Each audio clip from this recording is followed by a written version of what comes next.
আসসালামু আলাইকুম। আপনাদের ভালোবাসা নিয়ে এক ঝরে পড়া পাহাড়ি নিষ্পাপ ফুলকে ফুটে তুলতে চাই। যাতে ভেদাভেদ ভুলে গিয়ে ধর্ম বর্ণ নির্বিশেষে আমরা সবাই মানুষ।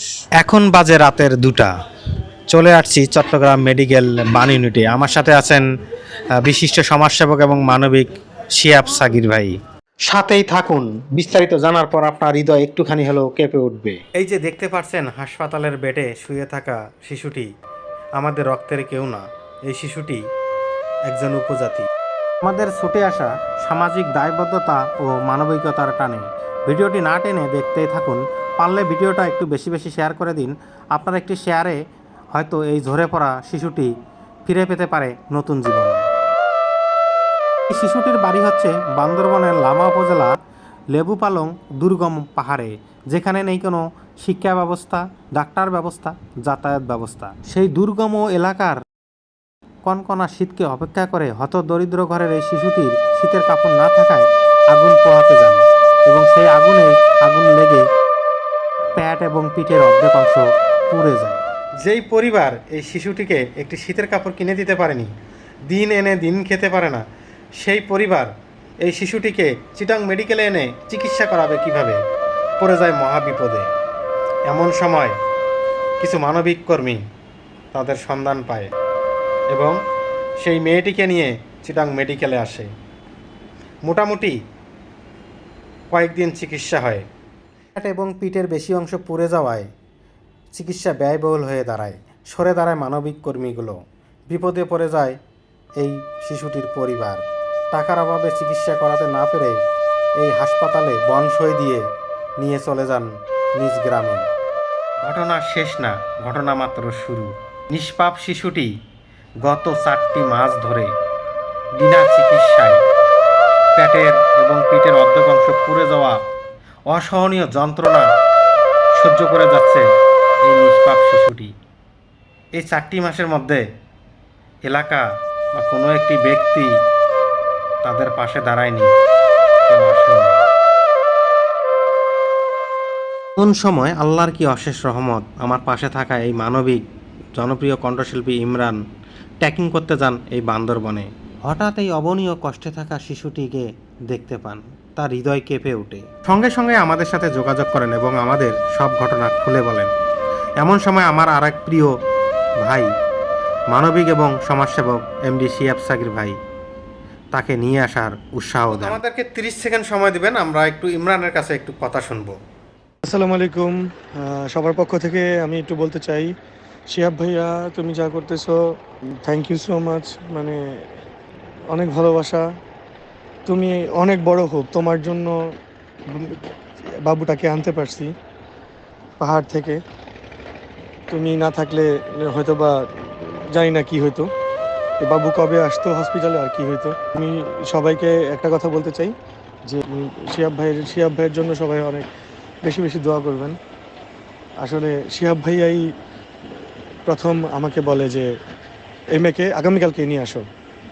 আমি অনেক কিছু বলতে চাই, এখানে যারা আছেন আপনারা যা করতেছেন কখনো এই ঋণ শোধ করা যাবে না কখনোই। আপনাদের জন্য অনেক ভালোবাসা আপনাদেরকে। আর একটা ফান্ড ক্রিয়েট করে ওই হিসাবটা রাখলেই হবে, তাহলে হচ্ছে গিয়ে আমরা নেক্সট ইনিশিয়েটিভ নিতে পারবো। অপারেশনে তো টাকা লাগবে। মেয়েটি এখনো কিন্তু চট্টগ্রাম মেডিকেলে ভর্তি আছে। আমাদের কাজ চলমান। পানি নিয়ে আসছি, হ্যাঁ পানি আনছি, খাবার আনছি। খাবারগুলা দে তো, খাবারগুলা দে। এখানে ভাত আছে, ডিম আছে, মানে ওর জন্য। হ্যাঁ এখন যেহেতু রাত বেশি হয়ে গেছে, ঠিক আছে দিয়ে দিন। হ্যাঁ মানে কোনো কিছুর জন্য লাগলে এটা আপনার কাছে রাখেন। খাবার দাবার কিছু লাগলে ঠিক আছে দিয়ে দিন।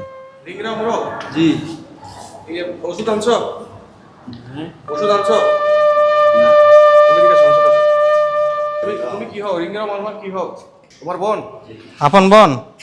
এই ওইখানে পানি দিছি, খাবার দিছি, ঠিক আছে, টাকাও দিছি হাতে। হ্যাঁ এদিকে তো তোমার টাকা দিচ্ছে হলো যে ওষুধ কেনার জন্য, সকালে ইনজেকশন লাগবে। তো তুমি ইনজেকশন নিবা না? এখানে এত দূর থেকে কষ্ট করে আনছে হাসপাতালে, আছে না সব ওষুধ? তুমি এই দোকানে আসবা, আর কিছু লাগলে এই দেখো ওইদিকে আসো, এটা আমার নাম্বার কত 78 লাস্ট। এই নাম্বারে কল দিবেন। এই নাম্বারে কল দিবা, ঠিক আছে? বাড়ি কোন জায়গায়? বান্দরবান বান্দরবান কোন জায়গায়? এই লামার দিকে, লামা রূপ ভিতরে। ওষুধ লাগলে এখানে আসবা, এখান থেকে আমাকে ফোন দিবা, আমি বিকাশে টাকা পাঠা দিব, তোমাকে ওষুধ দিয়ে দিব। ওষুধগুলো আমার শুধু নিয়ে দিলে হবে না, ওষুধগুলো মারছে কিনা এটা দেখবা। হ্যাঁ, উনি ওষুধ কিনে দিবে, খবরদার খেয়াল রাখবা। ওষুধগুলা তোমার হাতে রাখবা, যেটা মারবে মারার হইলে মারার পরে তোমাদের কাছে রাখি দিবা। আপাতত 3 দিনের দিক। দেন দেন। 3 দিনের কটা লাগবে? হ্যাঁ, নয়টা। 9টা দেন। হ্যাঁ হ্যাঁ, এটা ইনজেকশন না? হ্যাঁ, না না, এগুলা ওদেরকে দেওয়া যাবে না। মারবে একটা, মারবে ওটাই দিবেন, বাকিগুলো আবার আপনার এখানে রেখে দিবেন। আবার এটা শেষ হলে আরেকটা জন মারতে যাবে, তখন এখান থেকে একটা করে বের ওদের কাছে রাখবেন, আমাদের কাছে লাগবে একদিনে 3টা, হ্যাঁ। সকালে দুপুরে রাতে। তিনি 500 টাকা মারবি, আমরা 500 টাকা ওর অর্ডারটা সহ দিদি টেলিফোন নিয়ে নাও আর অন্তলালাম। ঠিক আছে ঠিক আছে, ডিসকাউন্ট দিয়ে মারেন, ডিসকাউন্ট দিয়ে মারেন। 200 টাকা ডিসকাউন্ট, ডাইরেক্ট 200 টাকা। ঠিক আছে। এটা তো বিক্রি 40 950 টাকা। আমরা ওষুধ নিয়ে দিয়ে যাচ্ছি, আবার টাকা পাঠাচ্ছি। যদি আপনি এখানে থেকে যদি দিতে না পারে, ওষুধের কারণে যদি রোগীর কিছু হয়, তাহলে কিন্তু সমস্যা হবে। যখন যা লাগবে সাথে। এটা চিনবো তো, কার্ড নিছো না? হ্যাঁ। তো শুধু দর্শক মন্ডল, আমরা দেখতে পেলেন এখন কিন্তু রাতের বাজে 2টা। আমরা 2টা বাজে চলে আসছি চিটাং মেডিকেলে। আমার সাথে আমার ভাই আছে, বড় ভাই। নামাই দিয়ে আসেন, যান। আমাদের এখানে আসো, ওই যে গেটের থেকে নামাইছো, এই এখন দিয়ে দিবা, আর মোবাইল থেকে আমাকে একটা ফোন দিবা।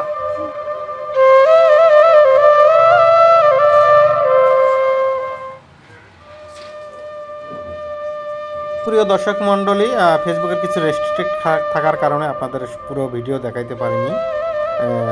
আলহামদুলিল্লাহ, গতকাল চট্টগ্রাম মেডিকেল কলেজ হাসপাতালে ভর্তি করানোর পর ড্রেসিং করা হয়েছে। কিছুটা স্বস্তি মিলেছে, লড়াই এখনও বাকি। প্রয়োজনীয় সব টেস্ট করানো হয়েছে, আর মাত্র একটি টেস্ট রিপোর্ট আসলেই চিকিৎসক অপারেশনের সিদ্ধান্ত। কিন্তু ওর যন্ত্রণার কাতর শরীর আর পিঠের ভয়াবহ পরামর্শ দেখার পর আমরা ভেঙে পড়ছি। এত কষ্ট কিভাবে সহ্য করেছিল এই ফুটফুটে মেয়েটা। আপনারা সবাই দোয়া করবেন পাহাড়ের এই ফুলটি যেন আমরা সবাই মিলেমিশে ফুটিয়ে তুলতে পারি। যারা পাশে থাকতে চান, সাহায্যের হাত বাড়িয়ে দিতে চান, বা সরাসরি দেখতে চান, আপনাদেরকে আমি ওয়ার্ড নম্বর বলে দিচ্ছি, আপনারা সরাসরি দেখা করতে পারবেন। Chattogram medical college ward number 36, bed number 19, এখানে গেলেই এই মেয়েটিকে পাবেন। তো সুপ্রিয় দর্শক মণ্ডলী, বিশেষ করে আমি সবাইকে একটি কথা বলবো, 10-এর লাঠি 1-এর বোঝা। আমরা আমাদের সাধ্য মতন যতটুকু চেষ্টা করছি আমরা করার, ইনশাল্লাহ করব। যদি কোনো হৃদয়বান ব্যক্তি আমাদের এই ভিডিওটা দেখার পরে যদি আপনারা এই পরিবারটাকে সাহায্য করতে চান, এদের পাশে দাঁড়াতে চান, আমাদের এখানে কোনো বিকাশ, নগদ এবং রকেটে কোনো নাম্বার দিব না। আপনাদেরকে শুধু আমি একটি ওয়ার্ড নাম্বার এবং বেড নাম্বার এবং রুগীর স্থানসহ বলে দিচ্ছি, কষ্ট করে আপনারা নিজেরা এসে দেখে সাহায্য করতে পারেন। তো ভিডিওটি একটু বেশি বেশি করে শেয়ার করে দিবেন। এই কারণে এই ফ্যামিলিটি একদম হতদরিদ্র। যে ফ্যামিলি তার বাচ্চাকে একটা শীতের কাপড় কিনে দিতে পারেনি, সেই ফ্যামিলি আজকে কি অবস্থা, একবেলা খাবার খেতে পারে না। তো আমরাও তো মানুষ, আসেন আমরা সবাই যদি একটু একটু করে এদের পাশে দাঁড়াই, এই মানুষগুলো শান্তি পাবে। এত হাজার হাজার কোটি টাকা দিয়ে আপনি কি করবেন? এই হাজার হাজার কোটি টাকা কি নিয়ে কবরে যাবেন? কবরে যাবেন না, মানুষগুলোর পাশে দাঁড়ান। যার যতটুকু সামর্থ্য আছে, সাধ্য আছে, তাই। বিশেষ করে আমরা একটু প্রবলেমে আছি, এই ফ্যামিলিটি বাংলা ভাষা বুঝেও না, বাংলা কথা বলতেও পারে না।